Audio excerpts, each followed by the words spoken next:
A paz do Senhor a todos os irmãos e irmãs que amam a EBD, a Escola Bíblica Dominical. O momento de nós estar jejuando no domingo de manhã, o momento de nós estarmos alimentando da palavra. E hoje nós estamos começando o terceiro trimestre de 2025 e nós vamos estar aqui explicando a lição 1 da revista dos adultos da CPAD. Também vamos acrescentar aí o dicionário bíblico, vamos acrescentar versículos da palavra, para que você chegue no domingo de manhã para estudar com o seu professor e com a sua professora lá, e você venha estar já mastigadinha a lição, ter feito a sua lição de casa de estudar. Vamos lá?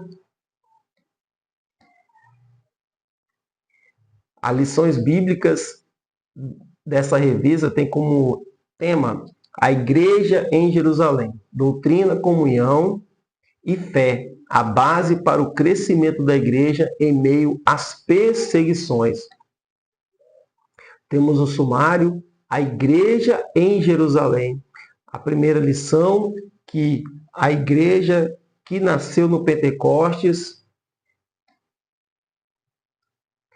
Lição 1, de 6 de julho de 2025, a igreja que nasceu em Pentecostes. O texto áureo vai dizer assim, texto áureo: e todos foram cheios do Espírito Santo e começaram a falar em outras línguas, conforme o Espírito Santo lhes concedia que falassem. Atos 2, versículo 4.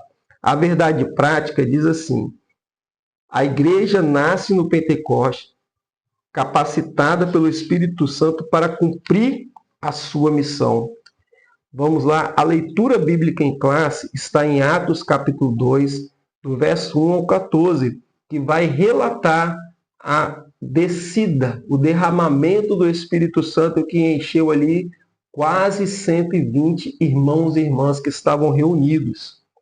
É interessante aqui, na leitura bíblica em classe, que o versículo 9 em diante diz assim: partos e medos, elamitas e os que habitam na Mesopotâmia e Judéia, e Capadócia, e Ponto e Ásia, e Frígia, e Panfilha, Egito, e partes da Líbia junto a Cirene, e forasteiros romanos, tanto judeus como prosélitos, e cretenses e árabes, todos os temos ouvidos em nossas próprias línguas falar das grandezas de Deus. Então, o Espírito Santo desceu poderosamente sobre os irmãos. E como aquela região ali de Jerusalém era uma região em que passavam mercadores, era uma rota mercantil, tinha pessoas de várias nacionalidades.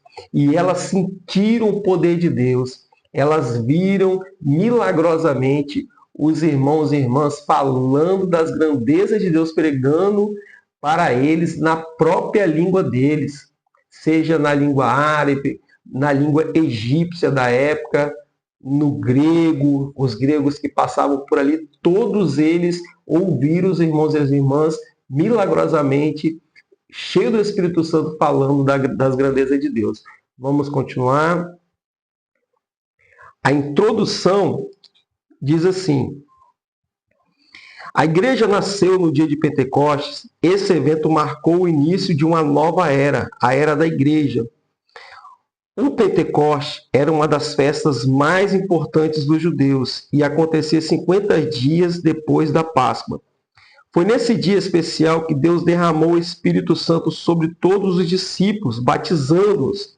O derramamento do Espírito no Pentecostes marca o início da igreja como uma comunidade de profeta, como foi profetizado por Joel no capítulo 2, o verso 28. No livro de Atos, Lucas ensina que esse acontecimento tinha um significado especial para o fim dos tempos, pois já havia sido anunciado pelos profetas do Antigo Testamento. Além disso, o Pentecostes foi uma prova clara de que Jesus havia ressuscitado. O propósito desse derramamento do Espírito Santo foi dar poder à igreja para testemunhar de Cristo ao mundo e levá-la à verdadeira adoração. Isso é o que veremos nessa lição. É interessante que O derramamento da igreja, ele deu início à igreja. Jesus já tinha falado que sobre ele, a pedra, ele iniciaria a igreja, nem as portas do inferno prevaleceria. Mas a igreja necessitava de receber poder do céu. A igreja necessitava de ser batizada no Espírito Santo para ir fazer missões, sair das quatro paredes. Foi o que aconteceu. Eles receberam poder.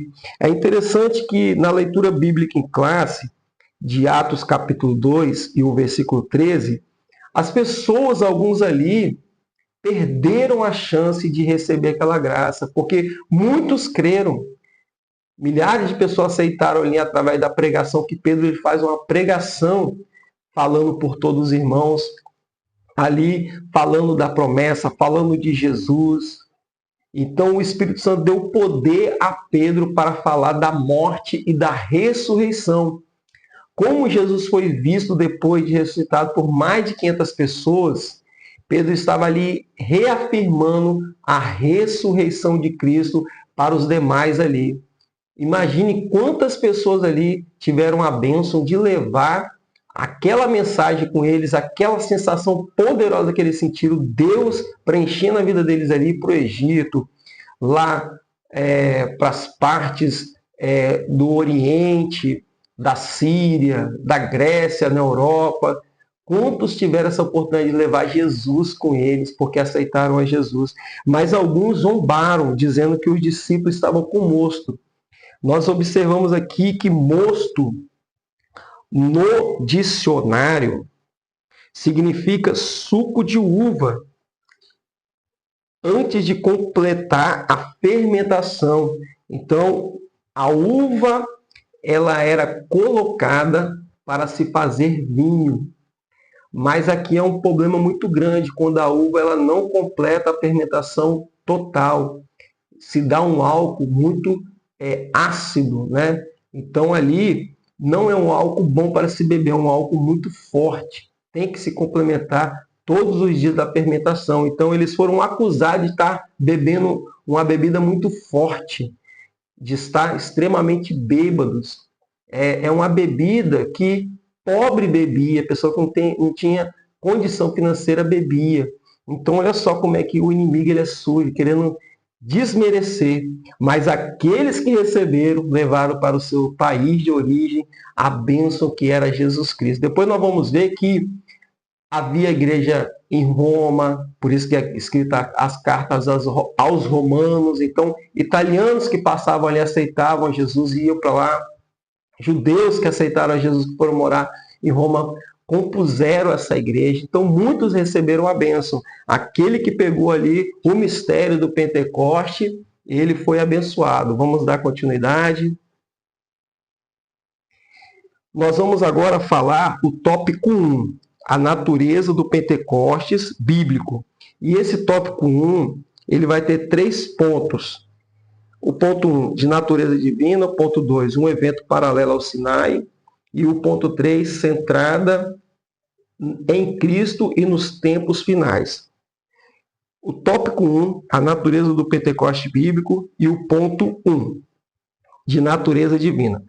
Lucas relata que, por ocasião do derramamento do Espírito Santo de Pentecoste, foi ouvido do céu um som como de um vento veemente e impetuoso, que encheu toda a casa em que estavam assentados. Atos 2:2. E que foram vistas por eles línguas repartidas como que de fogo. Atos 2:3.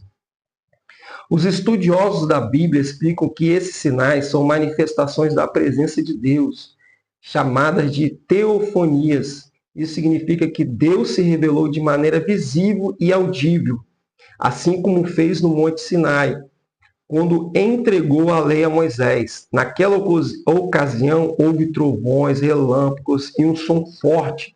E o povo ouviu a voz de Deus e viu um grande fogo. Êxodo 19, versículo 16. Moisés depois lembrou o povo desse momento, dizendo: desde os céus te fez ouvir a sua voz, para te ensinar, e sobre a terra te mostrou o seu grande fogo. E ouviste as suas palavras no meio do fogo. É interessante que aqui aparecem sinais espirituais, transcendentais, que transcende ao ser humano, que passa o poder do ser humano, que o ser humano pode fazer. A primeira é a descida do Espírito Santo como som de um vento veemente e impetuoso.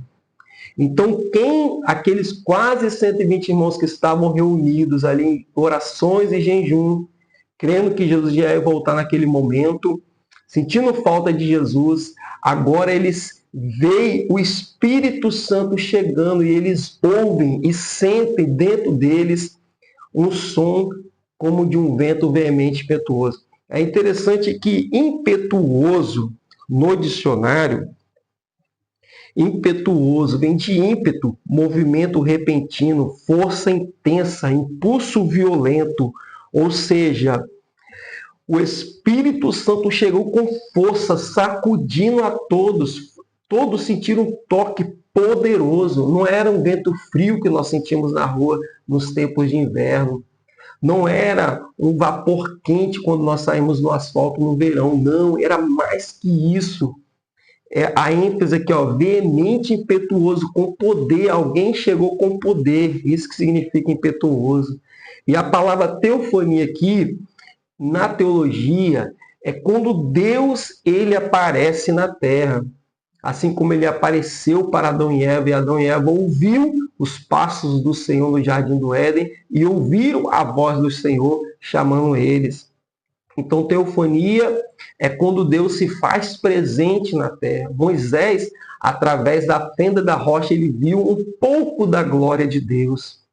Ou seja, ali nós observamos que a própria presença de Deus estava ali. Isso significa teofania, quando Deus está ali presente. Então, o Deus Espírito Santo, a terceira pessoa da Trindade, foi sentida poderosamente. Era ele que estava ali enchendo aquela casa. Esse tópico 1, no ponto 2 agora, um evento paralelo ao Sinai. Vamos adiantar aqui.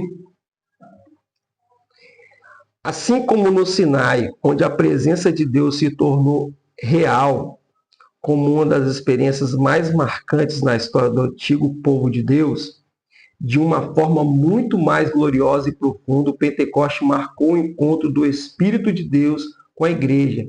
Pentecoste, portanto, é a experiência do Espírito Santo. Lá no Sinai, a letra da lei foi escrita em tábuas de pedra. Aqui no Pentecoste, a palavra de Deus foi escrita nos corações. Então, ele reforça esse ponto 2 do tópico 1, reforça que este evento, ele foi tão poderoso que ficou marcado no coração dos discípulos, das mulheres de Deus que estavam ali, a presença poderosa de Deus. Assim como Deus se revelou no Sinai, que o Sinai tremia, assim também a presença do Espírito Santo, ele fez os corações deles serem marcados. E eu vou ler essa passagem bíblica porque 2 Coríntios 3:3 é uma passagem maravilhosa para nós estarmos lendo ela.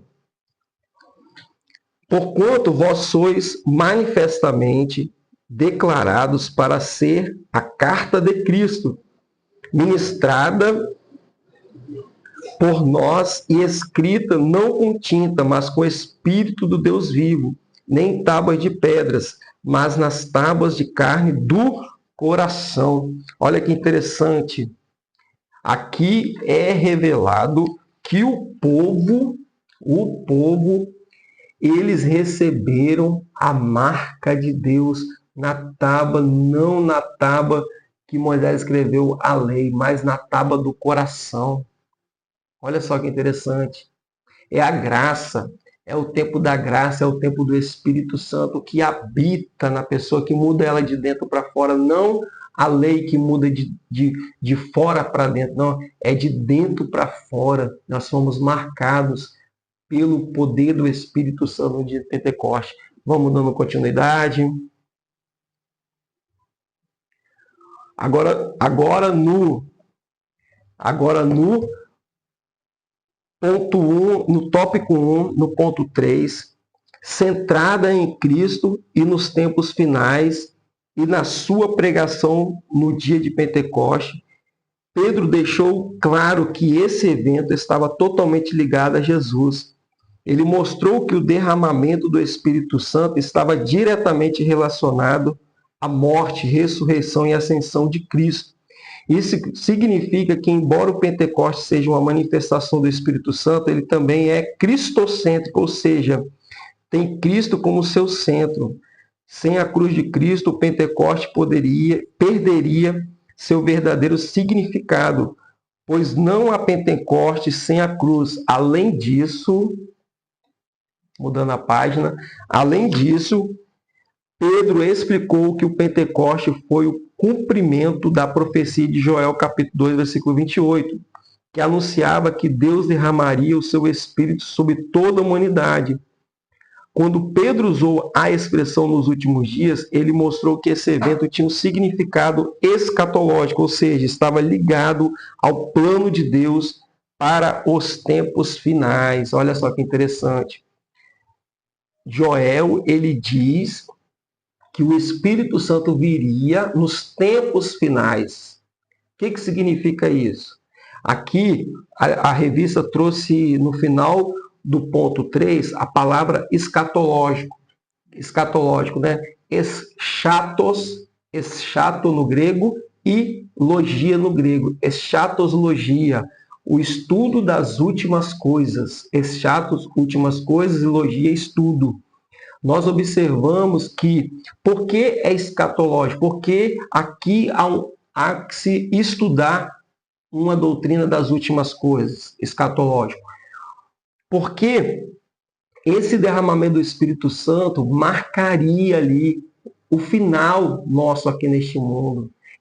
Para encher a igreja, para ganhar almas, para se santificar, para adorar, para fazer a obra, porque os tempos finais estariam chegando, nós estamos vivendo os últimos dias, tudo que Jesus profetizou já tem se cumprido nos nossos dias. Por isso que o Espírito Santo ele veio nos últimos dias. É uma base escatológica. A igreja precisa usar o poder do Espírito Santo para ganhar almas, porque o Espírito Santo veio nos últimos dias. Os sinais todos já se concretizaram aí. Nós temos que trabalhar para o Senhor, deixar o Espírito Santo de Deus usar-nos para nós ganhar almas para o Senhor, porque nós estamos nos últimos dias. Vamos agora para o tópico 2. O tópico 2, ele tem 2 pontos. O primeiro é promover a verdadeira adoração e o segundo, poder para testemunhar. Tópico 2, propósito do Pentecoste bíblico e o ponto 1, promover a verdadeira adoração. As manifestações externas, como o som, o vento e o fogo, ocorridas no Pentecoste, prendem nossa atenção. Contudo, não podemos perder de vista o que o Pentecoste produz internamente na vida do crente. Um dos propósitos marcantes do Pentecoste em Jerusalém foi promover a verdadeira adoração. Temos ouvido em nossas próprias línguas falar das grandezas de Deus. Atos capítulo 2, versículo 11. Logo, o Pentecoste, quem não adora, não é bíblico. De fato, quando os gentios experimentaram o Pentecostes, eles também magnificavam a Deus. Atos 10, versículo 46. Da mesma forma, o apóstolo Paulo diz que um crente pentecostal, cheio do Espírito, dá bem as graças. 1 Coríntios capítulo 14 e versículo 17. O fogo pentecostal promove o verdadeiro louvor. Olha só que interessante, nós vamos estar lendo essa referência bíblica aqui de Atos 10, 46. Olha só que interessante essa passagem de Atos 10, 46, que fala de quando Pedro foi até o centurião Cornélio na sua casa anunciar a palavra por determinação de Deus. O versículo 46 diz assim: porque eles os ouviram falar em línguas e magnificar a Deus, Respondeu então Pedro: pode algum homem impedir a água para que não sejam batizados estes que também receberam como nós o Espírito Santo? Aqui a revista ela tá focando na questão que as pessoas que eram gentias, ou seja, Cornélio e os da sua casa, eles não eram judeus, mas ao receberem a palavra de Pedro, o Espírito Santo foi sobre eles, eles falavam em línguas e também adoravam a Deus. Então, o Espírito Santo, quando habita dentro do crente, quando enche o crente, ele enche para o crente ser um adorador para adorar a Deus em espírito e em verdade. Onde há ruído, barulho e não adoração, a lição está falando aqui nesse ponto 1 do tópico 2, que não é de Deus. Porque aonde tem o Espírito Santo, tem louvor, tem adoração, tem exaltação a Deus. Porque o louvor é isso. Nós louvamos para adorarmos ao Senhor com cânticos. Vamos continuar aqui no tópico 2 e no ponto 2, poder para testemunhar. O Pentecoste tem uma dimensão escatológica, pois aconteceu antes de chegar o grande e glorioso dia do Senhor. Atos 2, versículo 20. No entanto, essa realidade dos últimos tempos não significa que a igreja deve ter uma visão escapista, ou seja, deseja fugir do mundo a qualquer custo. O Pentecoste não foi dado para que os crentes se isolassem, mas para que fossem capacitados a testemunhar e viver no mundo até a volta de Cristo. A igreja deve aguardar com esperança, mas também cumprir sua missão até o fim. Para cumprir essa missão, ela necessita de poder para testemunhar. Lucas capítulo 24, versículo 49 e Atos capítulo 1, versículo 8. De fato, é isso que acontece depois do Pentecoste. Atos 4, 33. Aqui nesse tópico da lição, nós vamos estar lendo Atos no capítulo 1 e o versículo 8. Atos 1, versículo 8. Mas recebereis o poder quando vier sobre vós o Espírito Santo, e sereis minhas testemunhas, tanto em Jerusalém como em toda a Judéia e Samaria e até a última parte da terra. Olha só que interessante.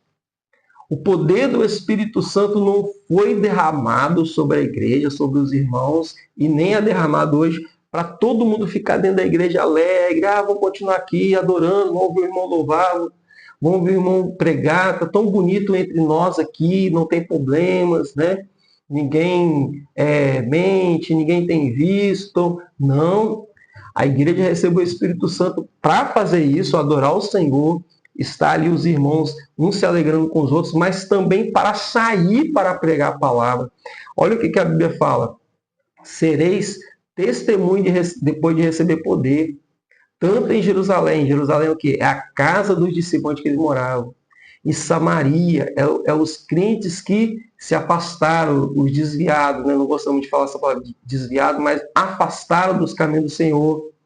E Judéia é as regiões vizinhas ali de Jerusalém, aos vizinhos, e até os vizinhos, e até os confins da terra, o que é missão já transcultural. A igreja foi chamada para não ter limites nessa terra para pregar a palavra, e a toda criatura.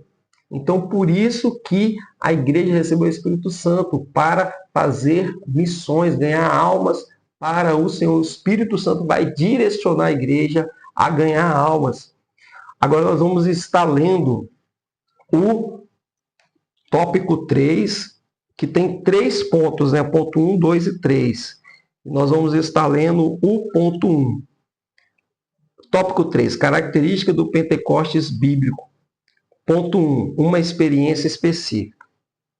Em Atos dos Apóstolos, o derramamento do Espírito no dia de Pentecoste é mostrado como batismo no Espírito Santo dos crentes. Atos capítulo 1, versículos 5 e 8. Naquele dia o Senhor Jesus batizou quase 120 pessoas no Espírito Santo. Atos 1, 15 e Atos 2, versículo 4. Essas pessoas já eram regeneradas, isto é, salvas. Jesus já havia dito que elas já estavam limpas pela palavra. João, capítulo 15, versículo 3. E que seus nomes estavam arrolados nos céus. Lucas 10, versículo 20. Eram, portanto, crentes, contudo, Jesus as mandou esperar pela experiência pentecostal, isto é, o batismo no Espírito Santo. Atos 1, versículo 5. O Pentecostes bíblico é, por consequente, distinto da salvação. Na verdade, a obra salvífica de Cristo na cruz proveu a bênção pentecostal. Atos 2, versículo 33.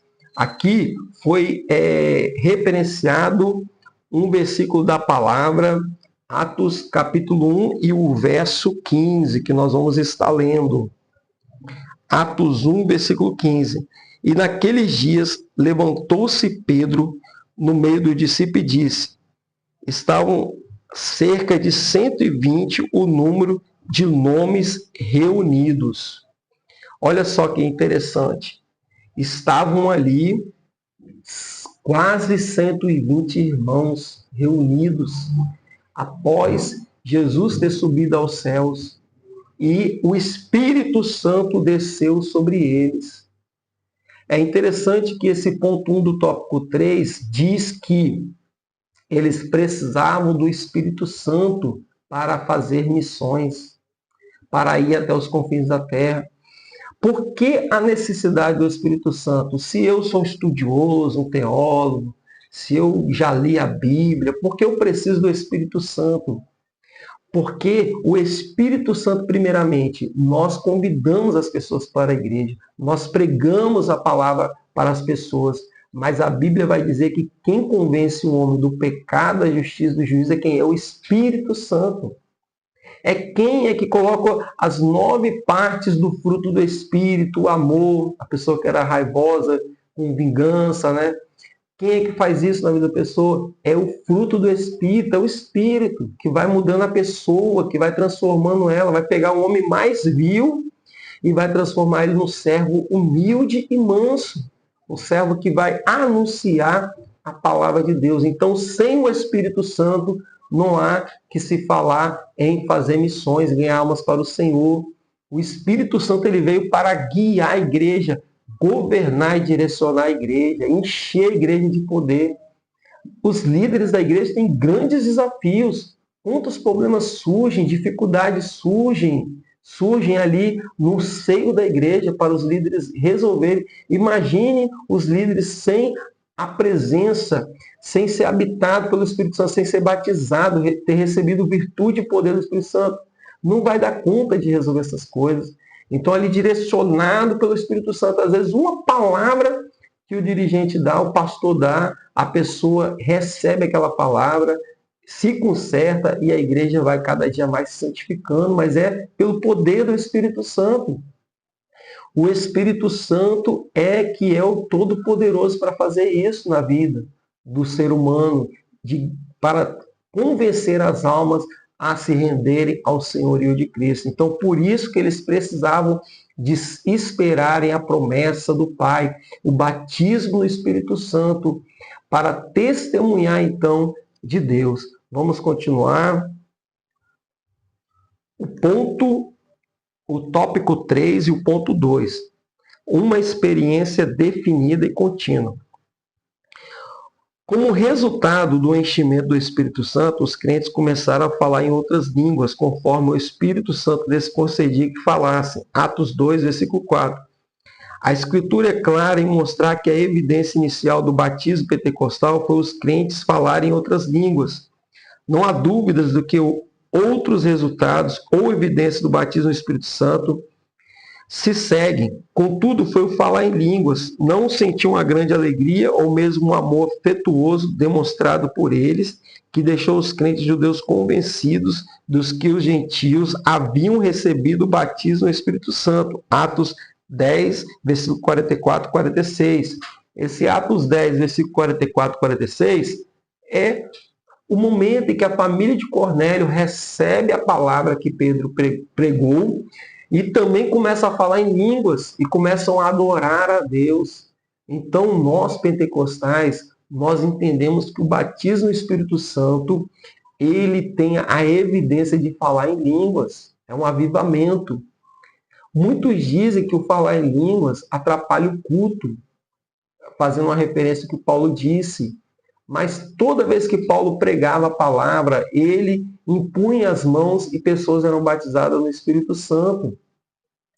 Um culto pentecostal, onde que há o falar em línguas, ele é um culto avivado, um culto alegre, que todos querem participar desse culto, estarem ali para sentir aquela graça, aquela presença.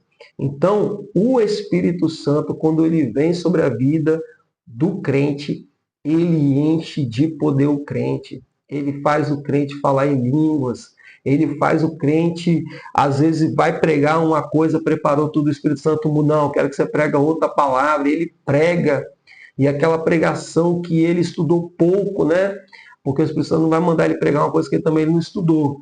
Mas não era um sermão daquela noite. E ali almas aceitam, pessoas são curadas, a palavra foi uma bênção melhor do que ele ter tido aquele momento com aquele sermão dele. Foi bem melhor, porque foi na direção do Espírito Santo. Então nós, pentecostais, nós cremos assim. O Espírito Santo, ele derrama o seu poder e ao falar em línguas. Vamos lá, tópico 3, o ponto 3 agora, hein? Estamos aí caminhando